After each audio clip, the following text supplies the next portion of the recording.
Father Stephen, for many years you were in the Russian Church abroad. You left in the year 2000 and joined the True Orthodox Church of Greece. What made you make this decision?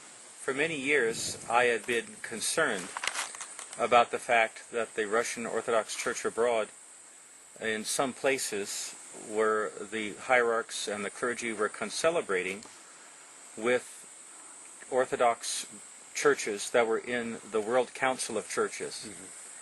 And I firmly believe that belonging to the World Council of Churches is de facto apostasy, apostasia. Yes.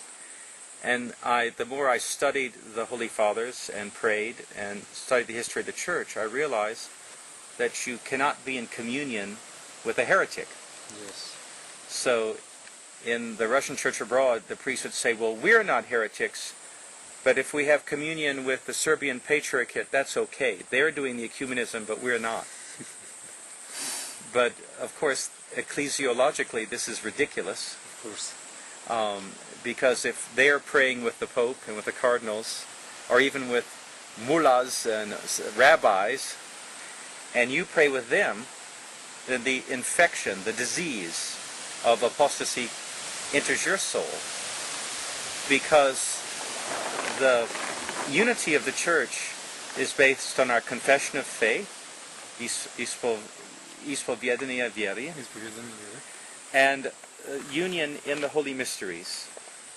You see, in the tainstva, the Holy Mysteries. Yes. So if you pray with someone, that means you share their confession of faith.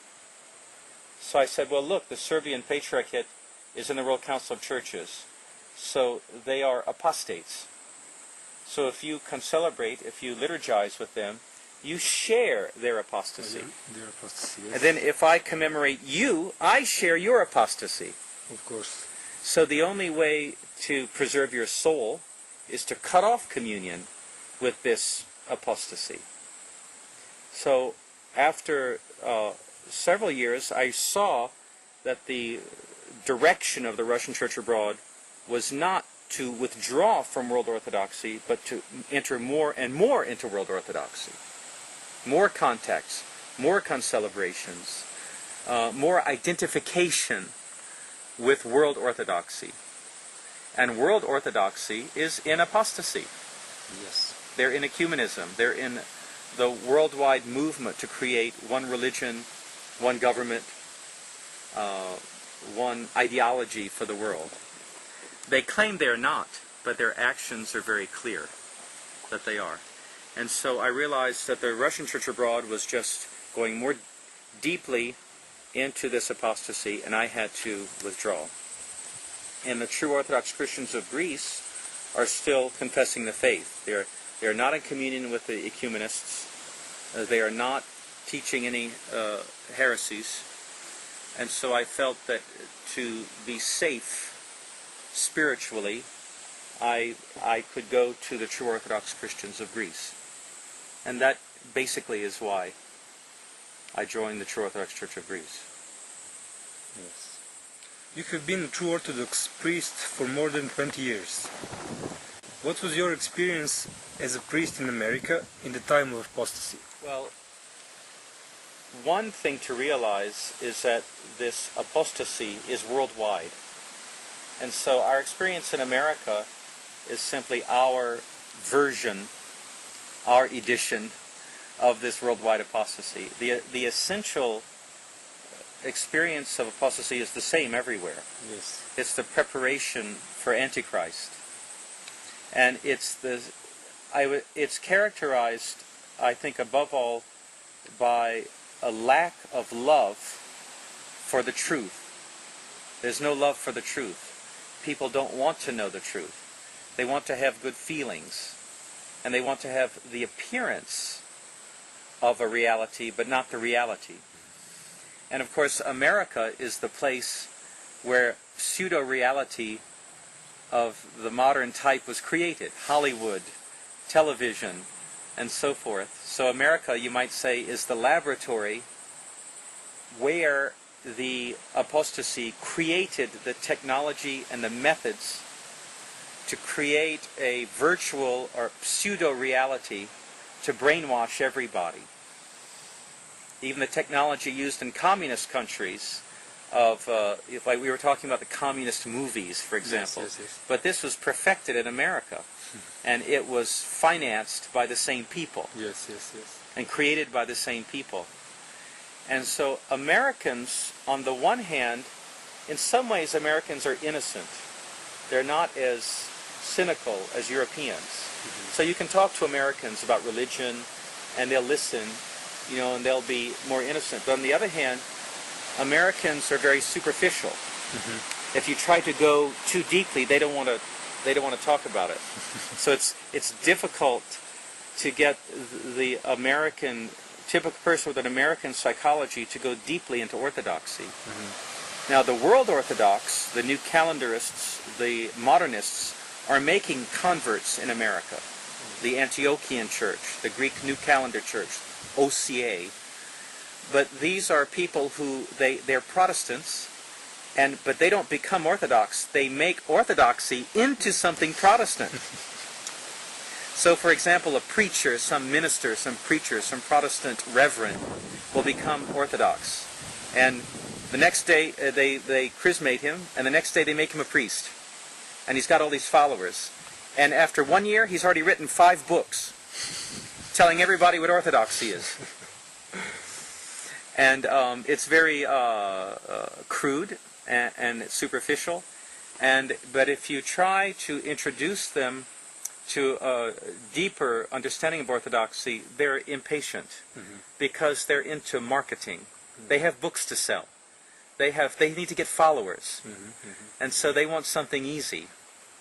And this is the American ideology that's now spread to the whole world. Make it fast. Make it easy. Make it superficial. Like on television. And look at a television show. Say a typical television show. In 1 hour, they present the problem and they solve the problem. You kill the bad guy. Boom. Hey, everybody's happy. Sold. So American religion is like this. And so one way of characterizing pseudo-orthodoxy is that it's like the Americanization of religion, making it superficial, packaging it, putting in a package to market, To sell it. to sell it. And the world Orthodox hierarchies, they become expert at this, where they present a facade of a church. Oh, a beautiful cathedral. Oh, look at the beautiful church. Look at the beautiful vestments. Hear the beautiful chanting. And people say, oh, this is a real church. And well, these men are Freemasons. and they're they're praying with the Pope and so forth. But it looks like something. And I think this kind of religion was created in America. So you might say America is like I said, the laboratory where this phony religion is created. And so my experience has been that Americans are very polite. They won't attack the priest, or they won't attack your church. They'll say, oh, you're Orthodox? That's nice. And they'll talk to you, and oh, that's nice. You're Orthodox? I'm a devil worshiper. That's nice too. And so everything is nice, and everybody has a nice time, and then but no serious questions. Yes, yes. Are settled. Yes, and so it's not just a problem of dogma. It's an entire problem of culture and of mentality.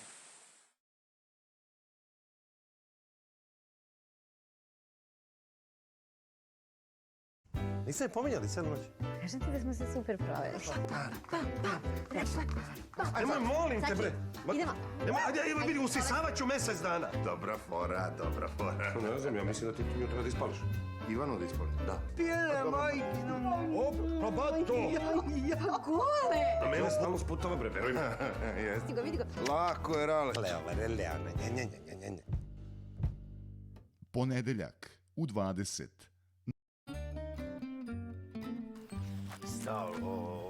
Diži se, majke mi, ljudi! Pa porodi se baš da... Pa napadnite!